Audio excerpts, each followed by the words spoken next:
Hey guys, now we're going to start a new unit. This is unit 4 and it only looks at one outcome, and that outcome is the good life. And we're going to center around questions about what is the good life and how do we live it. So the first text we're going to address is a text which is very well known. It's called Gorgias. And Gorgias is a pretty big dialogue between Socrates and many other would-be rhetoricians, sophists or philosophers, whichever way you look at it. Today we're going to look at the historical and contextual aspects of the text, and we're trying to build some prior knowledge that we need in order to understand the text at a deeper level when we further summarize it and read it, okay? So what is our goal today? Well, we want to develop some historical and contextual knowledge that we need to understand how Plato argues that we should live a good life in his text Gorgias. One thing I should probably mention right now is that Plato won't directly say what he thinks. He'll tell us through Socrates what he thinks. And according to the textbook, Gorgias was written in what we call the middle term, or the middle period of Plato's career as a philosopher, which means that he's still representing what Socrates said, but he's moving away from the actual historical account of what Socrates would have said. So he's kind of forming his own opinions, but still trying to stay true to what Socrates believed. So a lot of times when we're actually referencing the text, we'll say Socrates said that, Socrates did that. But we don't really know if we're talking about Plato or if we're talking about Socrates, because this is in the middle period of his career, where he started to move away into his own thoughts, okay? So we need to outline the historical and social context of the text. We need to name and define lots of new terms to understand the text, and we need to explore attitudes and beliefs that are underpinning the text, all right? Could you write those 3 success criteria down for me, please, and then move on and score yourself. And once you've done that, draw me a picture that represents how you feel you should be living a good life today. Cheers. Okay, so what is the nature of the good life and how can we live it well? These are questions that have been asked by Socrates, and we really need to explore them in depth using this text, okay? There are also questions that have been asked by Plato, and this is actually Plato, not Socrates. And they've been asked by the Buddha, and they've been asked by us. We try and have our own particular point of view. In fact, in the past times and in modern times, we're still asking the question, how do we live a good life? Now, some people will argue that it's all about something we do subjectively. Is it subjective? Is it basically the pursuit of happiness? Or is it something defined by the way that we confront our deaths? These are big questions. And when we look at Gorgias, we're basically going to outline a kind of ancient Greek outline of what it means to live the good life, because that's the context of the text. It's written by an ancient Greek wealthy aristocrat, pretty much. So let's look at the timeline and the philosophical context of the text, all right? Education then was a big thing, right? But you didn't get it if you were poor and a boy, or a girl for that matter, and you didn't get it if you're wealthy and you're a woman. In fact, education was really meant for young men so they could become old men who participate in civic life. In other words, they participate in the governing of society at the time. And it was really available just for rich or uber rich children. It wasn't really available for anyone else. Take a note. Now, what's really important is that you could have a teacher, and that teacher would be someone that you shared with lots of other students. Now, public schools back then weren't like public schools today. They weren't something that was basically provided by the taxpayer and done to basically provide everybody in society with the same opportunities. No. Public schools were just public because they were open to the public. You had to pay for it. That would have been available for the kind of rich, but the mega uber rich, like the superiorly rich, would have paid for their own internal tutor, right? And one thing we can call these tutors, we can call them sophists, but they weren't really, they were sophists, but sophism actually means a lot more than that. So I'm just going to ask you to take a note. Now, what did you learn when you were a young boy in Athens? Well, you learnt how to read, how to write, and you learnt arithmetic, okay? And you were pretty much educated on the Greek classics, which was Homer's Iliad and Homer's Odyssey. And through that you learnt about, virtue and strength, and what it meant to be wise, what it meant to be a strong, virtuous Greek man, okay? Take a note. And that was all at what we would call primary school. And then in secondary school, if you showed a lot of promise, you'd move on to a much more, well-off school environment, a permanent school. And there you would learn much, much more sophisticated stuff, okay? So, if you were normally wealthy, you'd go off to these schools. But if you, again, were uber rich, like this person clearly is, you'd have a private sophist who would be hired to come work for you, live in your house, and they'd be like a permanent resident of your home, and they would tutor you, right? And they'd pass on all the knowledge you needed in order to participate in public life, okay? So let's put it this way. The sophists were not meant for the masses. They were meant for the the mega rich, okay? And they specialized in teaching two things, because remember, if you were a well-off aristocrat, you really wanted to make sure that your son could have political influence and political sway. So what mattered most was public speaking, being able to present an argument and win people over, but more importantly, not logic at all, but the methods used to persuade people. And when we talk about something that isn't necessarily logical, but it is an effective persuasive technique, we call that rhetoric. Can you take a note? Now, of course, if a sophist worked for the well-off, you probably find that they would be developing ideas and ways of explaining how the world works, and philosophy in general, if you could call it that, that supported the uber-rich.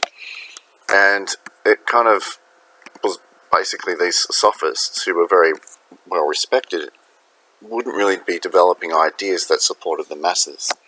So there ended up being a lot of resentment towards sophists by the common layperson. But we're talking by not a woman, not a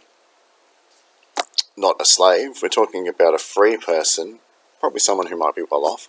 They would still resent the sophists because they'd argue that they empower the wealthy to maintain their control of wealth. Take a note. So it's almost like when you actually employed a sophist, you had a Faustian pact, all right? Now, a Faustian pact would be when you shake a hand with the devil and you agree that to get one benefit, and it might be at, well, actually, no, we won't call it a Faustian pact. We'll just say basically you're shaking hands with the devil. People really didn't like it. It was meant to give you power in political life and power in law life, okay? Take a note about that. I just want to clear up the idea of the skeptic, okay? Let's go. Okay, so the reason why I've got these two pictures here, there's a little bit more information you might need to know.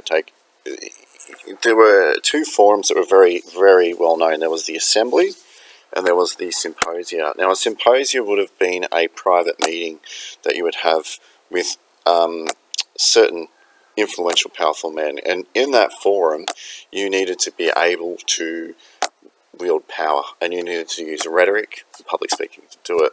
But also there were public assemblies where people would pass judgment on others, where people would make political decisions, or where direct democracy would be enacted. And again, you needed to use rhetoric and use your public speaking skills in order to win people over and gain power. That was the whole point of a sophist, all right? Sophists were also known for being skeptical, but not skeptical in our sense. Skeptical as in you don't believe there is any truth. The only truth is a pursuit of power. And they weren't so into religion, okay? They were kind of known as fence sitters on a lot of ideas as well. So because of this, again, there was genuine, anger from the masses about what the sophists did. because a lot of people just argued that they were supporting the uber rich become rich. Okay, so here we go. Aristotle and Plato were not fans of the Greek sophists. Okay, they didn't really believe in that, and the same goes with Socrates. They kind of saw them as some kind of living lie. They're living a life of deceit. They were much more into philosophy and logic. They supported logic and philosophy because they thought that's where you find the true non-deceptive areas of life. Take a note. So to go, the sophists filled life with lies and deceit. Okay, whereas philosophy, especially at that time of ancient Greece, filled life with truth and logic. And it was very important to pick that because obviously you could live a good life if you lived a true good life based on truth, not lies and deceit. Otherwise, that would just be false, right? Take a note. So before we read this text, we need to consider something else, okay? In 380 BC, 5 years after founding his school, right, we get what we call the pre-middle period, alright? This pre-middle period is a period where Plato starts to walk away from Socrates' point of view. However, again, what we need to understand, this, right, is really important. A lot of the views that are reflected through Socrates are Socrates, but they are also Plato's, okay? So they're kind of shades of one and shades of the other. And that's a good way to understand the text. Take a note. So, before we read it, okay, we need to understand the evolution of the way these arguments happen, right? Socrates is invited over to a party over at Gorgias' house, and there he starts talking to him about the questions of rhetoric and value. And then, so that's the first part of the dialogue, and then Socrates starts talking to another one, and he starts asking questions about rhetoric. Is rhetoric superior? Is it the most important skill that one needs in order to live a good life? And we ask this question, is happiness compatible with living an unjust life? Now, from Polis's point of view, no, because basically rhetoric works. Rhetoric is the thing that functions the most. But from Socrates' point of view, happiness, it can be compatible with living an unjust life. You can have such a thing as bad happiness. And we'll see why that's the case later on in other videos. But take a note.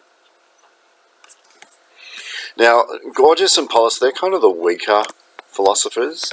The ones that are really, really strong, the ones that really stand out, is Callicles. Callicles is the strong intellect man, and he does not take Socrates softly. He goes Socrates, and he provides an intellectual equal in this whole dialogue, okay? And for him, the main thing is happiness is about pleasure. Maximize pleasure yourself, not for society, and you'll be happy. And from his point of view, it's more disgraceful to do wrong than to suffer it, because basically suffering would mean you'd have less pleasure. Take a note. So, number one, right, we have arguments about nature, natural laws that come up when you discuss as well. Okay, is something wrong because it's natural? Or something right because basically it's a natural law. That's one thing that Callicles and Socrates argue about. Number two, maybe something might be right if it's social rules that end up defining things. Or more importantly, we ask ourselves, does the social definition of happiness and the idea of reason help us define what happiness is, okay? And number three, basically Socrates comes along and in the first bit basically says, well, hang on, if you give in to your desire and just give in to immense pleasure, doesn't that mean that you can't restrain yourself, so you're a slave to those impulses? And believe me, the argument gets a lot deeper, right? Just to rephrase, Callicles comes along and he goes, look, these natural laws, they define the strongest should be at the top. And Socrates says, well, actually, what about the majority of people? I don't think so. Whatever society says is right and reasons is right. And then he kind of says, well, what about people who are slaves to their desires? They're not really in charge of themselves. But of course, things get much more developed from there, right? And of course, Callicles says, no, it's all about pleasure. And it goes on and on from there. All right, so that's pretty much a great little introduction to give you insight into what's being said. And I'll go back to our success criteria. We did outline the historical context of the text. We named and defined terms that we need to understand them. And we did explore attitudes and beliefs that are reflected in education and, of course, the value of education and what it was meant to achieve. All right, all good. Thank you.